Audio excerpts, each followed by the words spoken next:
Good morning. I'm sure you've heard Jesus referred to as the great physician because he could heal people and even bring them back to life with just his words. The great physician, to be sure.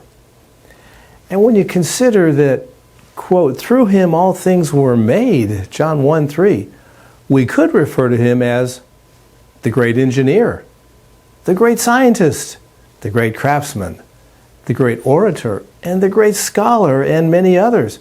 Remember when he was age 12 and he was quizzing the temple priests? And they were amazed. Actually, he is the great everything because he's the second person of the Trinity, the great God Almighty. And in John 8:58, when he declared that before Abraham was born, I am, he asserts his God status, which infuriated the religious leaders at the time. You know, they say a great chef is someone who knows hundreds of recipes by heart. That's impressive.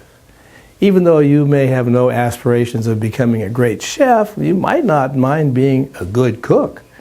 I don't know what that status is and how you would define it. Let's just say here that you know 25 recipes by heart, and you have a good working knowledge of the main kitchen tools and all the equipment. Well, maybe instead of a great chef, you'd just like to be a great disciple. Let's define that as someone who knows 100 key Bible verses by heart and the key, how to apply them in daily living. If that's so, how are you doing? How many do you know and their applications so that you can share them with others in confidence?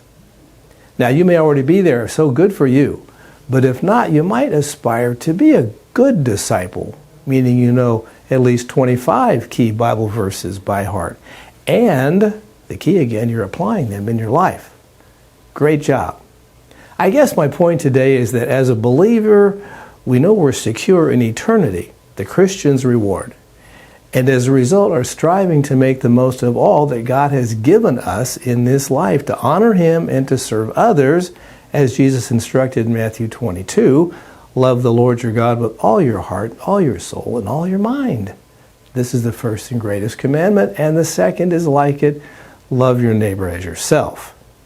So, based on my good disciple analogy, how do you get started if you're not there? Well, just 3 simple steps. Step 1, select at least 25 key verses. Step 2, if you haven't already, then memorize them. By the way, if you're not sure which Bible verses to select, you might consult Robert Morgan's excellent book titled 100 Bible Verses Everyone Should Know by Heart. Then step 3, study them so that you know the what, where, when, why of these verses so you can define how it is to be applied to live a good disciple life. Then share them boldly wherever you can. I hope you consider this and even start this week. If you do, it'll be a great week.